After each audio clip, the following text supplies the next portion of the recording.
पशुपति व्रत की महत्वता दर्शाई। अब पशुपति व्रत को समझ लेना। कई माताएं गलती करती हैं, कई माताएं व्रत को नए नए तरह से करती हैं। कोई कुछ बताता है, कोई कुछ बताता है, कोई कुछ बताता है।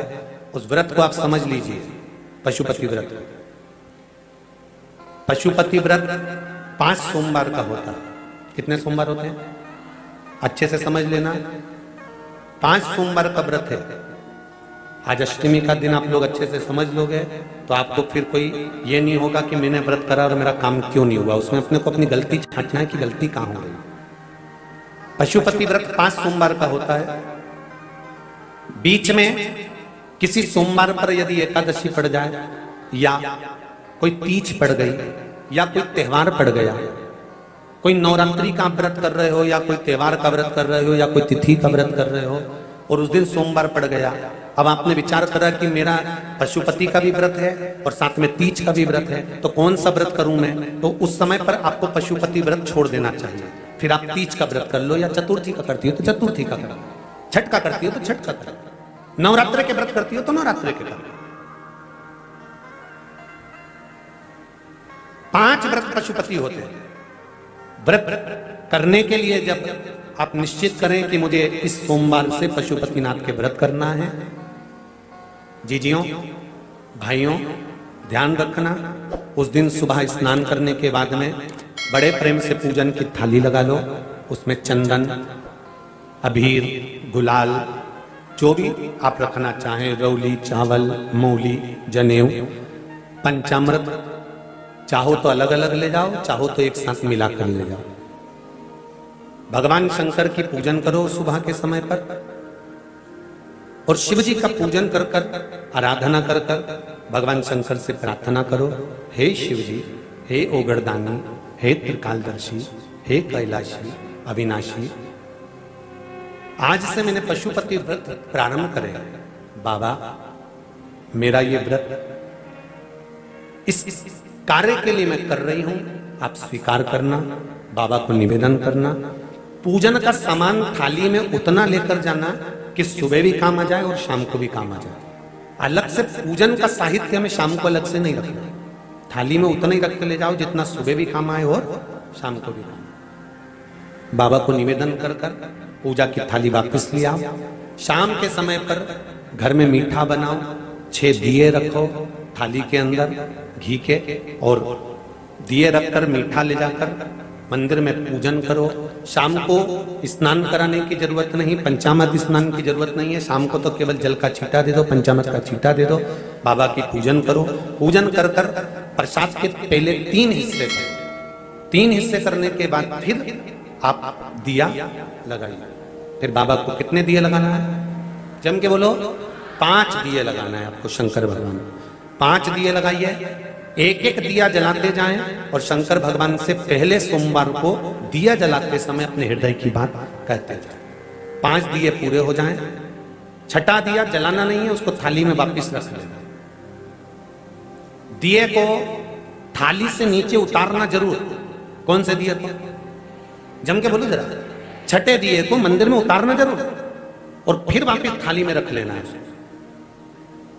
प्रसाद 2 हिस्से मंदिर में छोड़ना है, 1 हिस्सा थाली में रख के ले आना है। पूजन कर कर बाबा को निवेदन कर कर वापिस आइए। शाम को जब घर में प्रवेश करो, सीधे हाथ की ओर घर में अंदर जाते समय अपना जो राइट हैंड हो, अपना जो सीधा हाथ हो, उस ओर बैठो और बैठने के बाद उस दिए को प्रकट कर लो, प्रज्वलित कर लो। वहां पर भी शिव जी से प्रार्थना करो, हमारा यह कार्य है सफल करिएगा। बाबा से निवेदन करके घर के अंदर प्रवेश कर जाओ। भोजन जब जीमने के लिए बैठो, भोजन करने के लिए बैठो, सबसे पहले जो प्रसाद लेकर आए हो उस प्रसाद को खाइए। जो प्रसाद आप लेकर आए उस प्रसाद में से किसी को नहीं देना है आपको, अकेले खाना। उतना ही प्रसाद लेकर जाना जितना खब जाए, छोड़ना भी नहीं।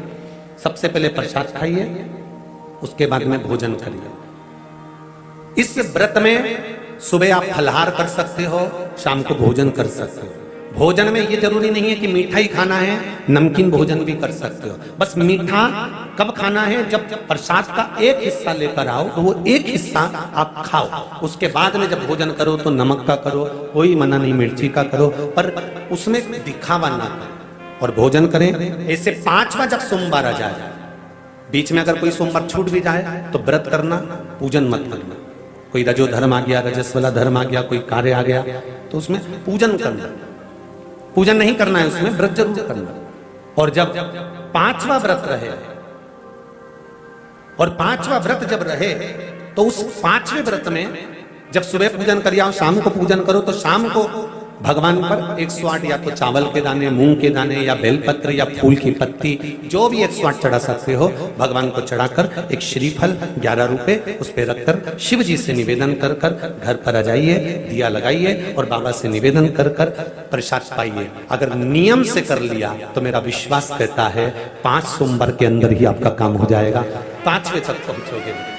ये शिव कृपा। श्री शिवाय नमस्तुभ्यम, हर हर महादेव, जय महाकाल। मित्रों, आज के इस वीडियो में गुरुजी ने पशुपति व्रत की संपूर्ण विधि बताई। अगर आपने यहाँ तक वीडियो देखा है तो आप अच्छी तरह से समझ गए होंगे कि आपको पशुपति व्रत कैसे करना चाहिए और इसके व्रत के करने से क्या फल आपको मिलता है। पशुपति व्रत बहुत ही चमत्कारी व्रत है।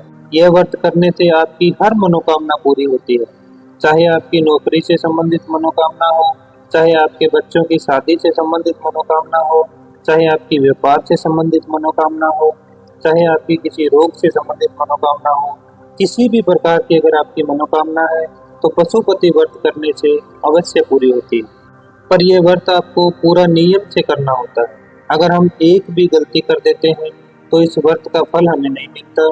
इसलिए जब भी आप पशुपति व्रत करें तो सबसे पहले अच्छी तरह से समझ लें कि आपको कैसे ये व्रत करना है। पशुपति व्रत आपको 5 सोमवार करना होता है। किसी भी सोमवार के दिन आप ये व्रत शुरू कर सकते हैं। जरूरी नहीं है कि आपको यह व्रत लगातार करना है। मान लीजिए आपने पहले और दूसरे 2 सोमवार लगातार कर लिए, तीसरे सोमवार आप किसी कारणवश व्रत नहीं भी कर पाए तो अगला व्रत आप चौथे सोमवार कर सकते हैं। कहने का मतलब यही है कि आपको 5 सोमवार संपूर्ण करने हैं। 5वें सोमवार आपको इस व्रत का उद्यापन कर देना है। उद्यापन भी बहुत ही सरल है, जैसा गुरुजी ने बताया है उसी विधि से अगर आप ये व्रत करते हैं तो आपकी मनोकामना महादेव अवश्य पूरी करते हैं। मैं उम्मीद करता हूँ कि आपको वीडियो अच्छा लगा होगा। अगर वीडियो पसंद आया तो वीडियो को लाइक करें और कमेंट में महादेव के नाम का एक जयकारा जरूर लगाएं। अगर आप वीडियो पहली बार देख रहे हैं तो चैनल को सब्सक्राइब करके बेल आइकन को जरूर प्रेस करें, ताकि जब भी मैं अगला वीडियो लेकर आऊं तो सबसे पहले नोटिफिकेशन आप तक पहुंच सके। और अंत में आप सबसे यही कहूँगा कि अगर गुरुजी द्वारा बताए गए किसी भी उपाय से आपको लाभ हुआ है तो कमेंट में पूरी डिटेल के साथ जरूर बताना, जिससे दूसरे लोगों को भी पता लगे कि किस उपाय से क्या लाभ होता है। आज के वीडियो में इतना ही। मिलते हैं किसी अगले वीडियो में नए उपाय के साथ। श्री शिवाय नमस्तुभ्यम, हर हर महादेव, जय महाकाल।